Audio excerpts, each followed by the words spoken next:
Hi everybody, this is Tracy Malone from NarcissistAbuseSupport.com. I am a coach and I am a NARC educator, helping victims understand what happened to them and how to heal after this type of abuse. You can find out more information about me on my website, NarcissistAbuseSupport.com. There I've got all kinds of resources that can help you move forward and heal. Today I'm going to talk to you about Parental Alienation Syndrome, or PAS.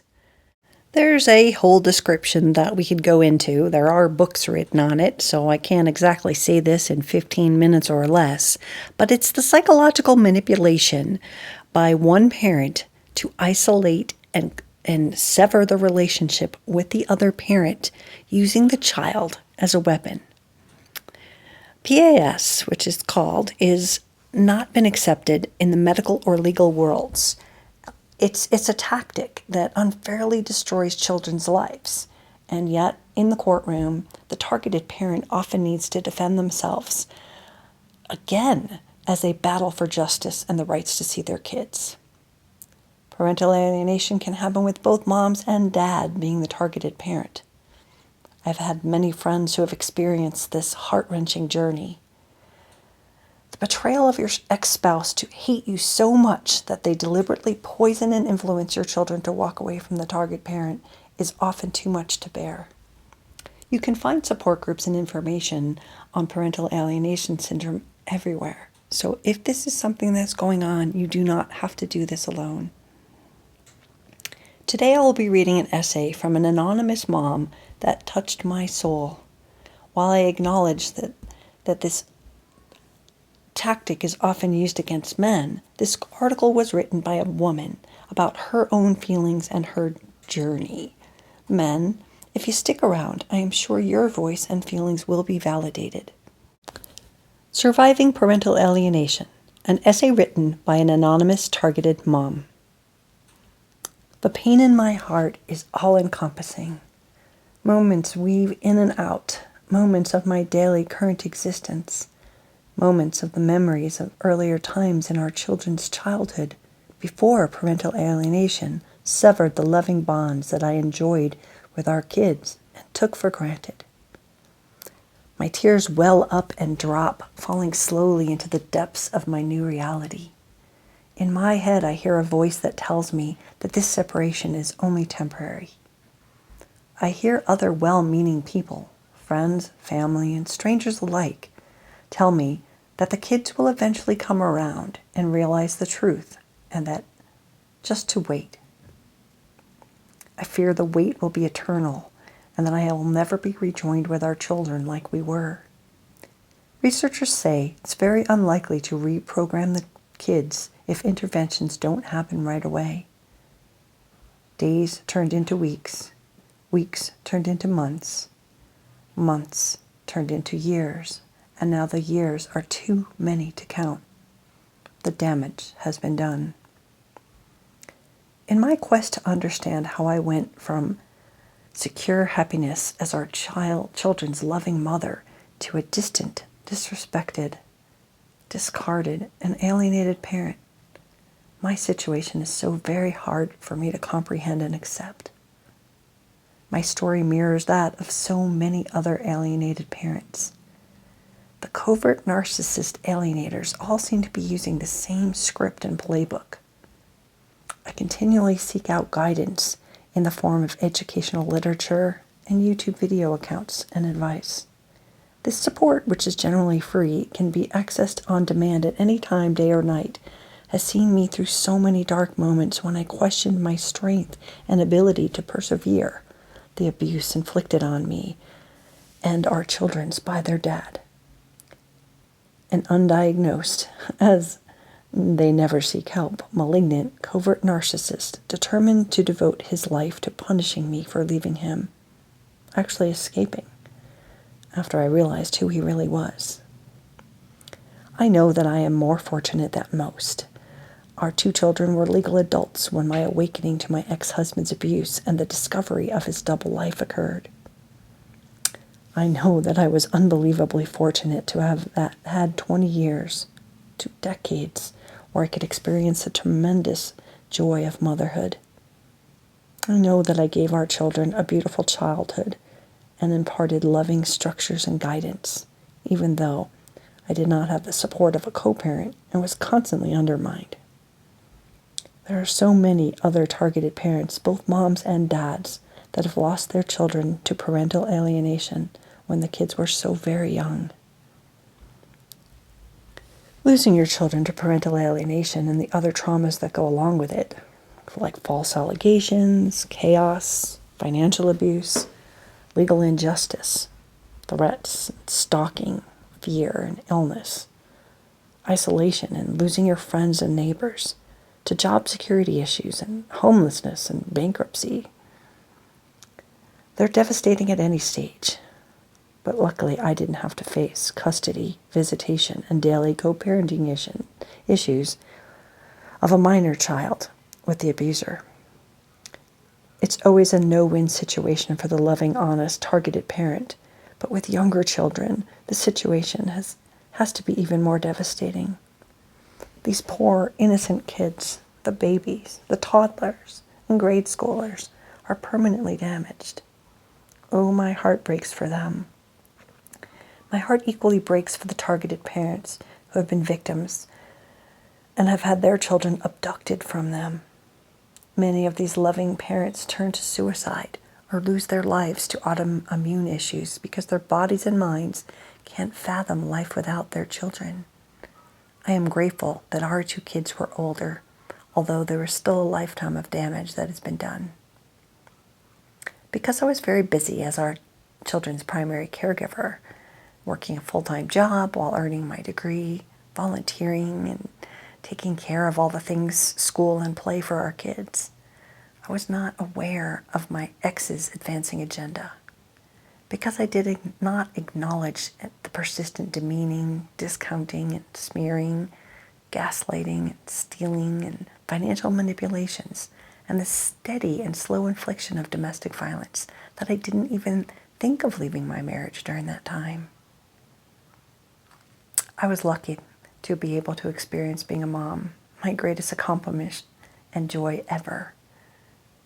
I made the marriage work for 3 decades and turned a blind eye to all the numerous red flags that were signs to get out. My husband's infidelities, too many late nights at work, financial deceit and manipulation, his pornography and gambling addictions, the obsession with computers and passwords and private text messages, the smirks and the stares, controls and rules, lies, being overly concerned about his public image, the grandiose view of himself while putting everyone else down, the regular criticism and belittling, very tense and empty birthdays and holidays, the undermining me constantly, and his extreme secrecy. Now the abuser has somehow successfully convinced our adult children that they cannot make it on their own without his financial support. So he discourages independence and encourages dependence, where he can control everything from their cell phones to their job. He isolates our two children from each other so they won't talk and compare notes, and he can prolong his false narrative and prevent the truth from coming out. Our children now have no relationship with each other or with my extended family, who are also completely severed from them as a result of this parental alienation. I continue to be grateful and positive, however I try to look at the upside. I am so blessed and fortunate that I provided 20 years of wonderful experiences and memories to our children, even though these memories are most likely suppressed now. Our children knew that their mother love was unconditional and always.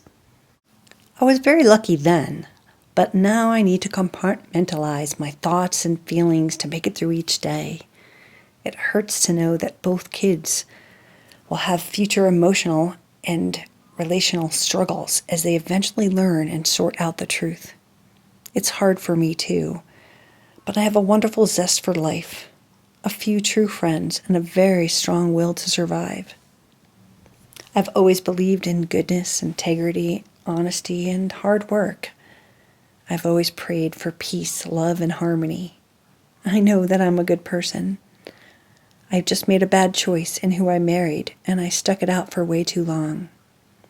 I know the alienator has already twisted the truth in our children's memories and the views of me, so that the happy, positive, and loving experiences that were part of their lives are looked at through this distorted lens, even though photographs and scrapbooks show the happy truth. The alienator has probably discarded and hidden the evidence so our children will never see love and truth. He would like the positive realities to fade away, only revealing his calculated version and contrived view.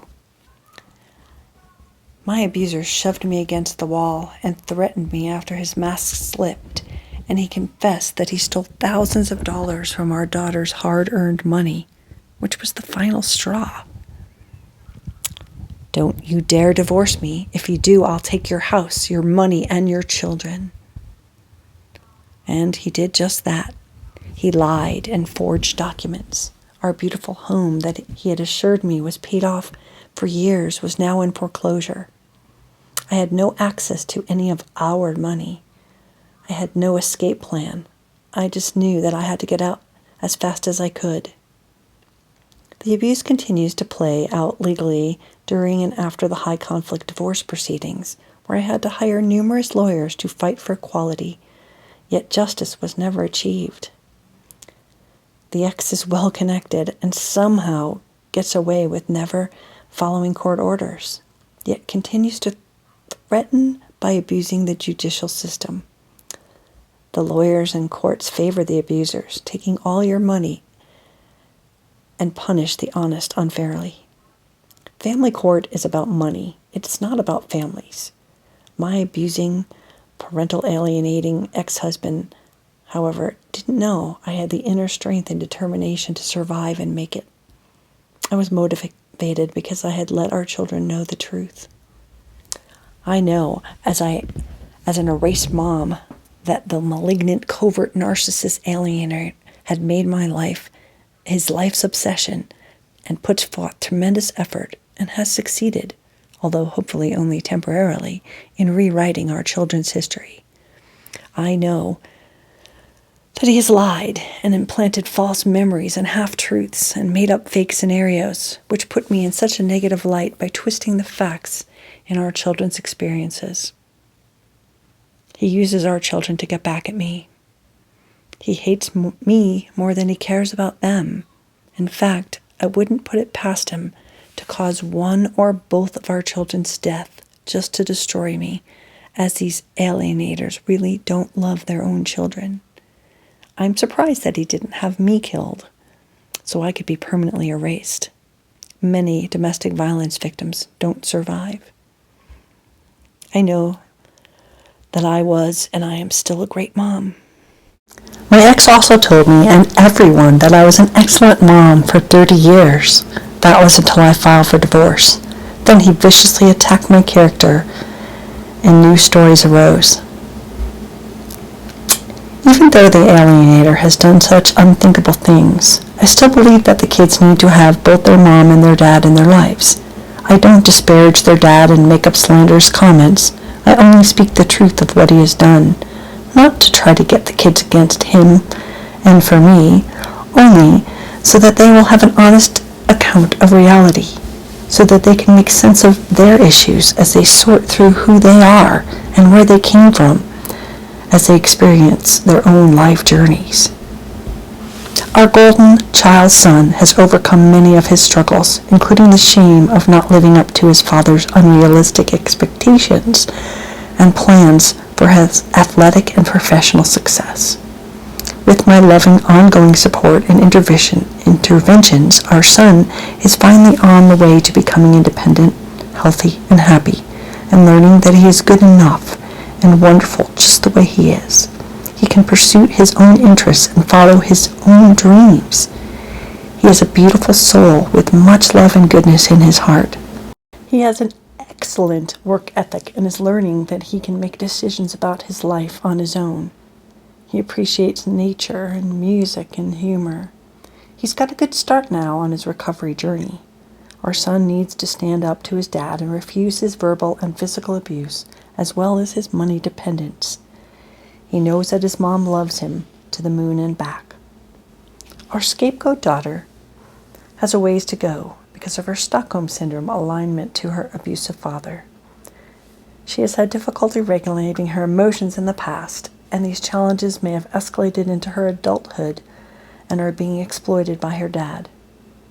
At the age of 20, revengeful parental alienation stole her away and taught her to lie and hate after previously enjoying a secure and loving relationship with me. Her whereabouts are concealed by her dad, and she is not reachable on social media. After years of estrangement with her dad's encouragement and guidance from his lawyer, she took legal action against her loving mom to inflict pain and punishment and ensure our communication would be severed. Just another example of how the alienator uses the children as weapons in their mission to destroy their ex. Our daughter plays the victim and believes lies and surrounds herself with as many people who have no honor or integrity to perpetuate this alienation. She is also a loving soul who connects with animals, is super creative, and a hard worker. Deep down, she knows the truth of the fun times and the love we shared with her mom for 20 years. At this point, I can only pray for both our children. I've gone above and beyond in my efforts trying to keep the lines of communication open, reaching out with loving and open arms to give unconditional love, and encouraging them to achieve their full potential in life, and providing the documentation to show them the truth and goodness when their memory fails. Brainwashing and cult behavior are difficult to undo. Alienated adult children suffer from independent thinker syndrome and usually align with the abuser because the fear of abandonment that they have been witness to one of the parents' infliction of domestic violence. I have now chosen to take care of myself and leave my old life to start a new peaceful life with a second chance at true happiness and love. I am role modeling positive things. I am a kind person who is mindful and honest, and I travel the world to see its natural wonders and make beautiful connections with others. I continue to be generous and support worthwhile causes. I embrace my creative gifts and continue to learn. I work hard with strong ethics and integrity.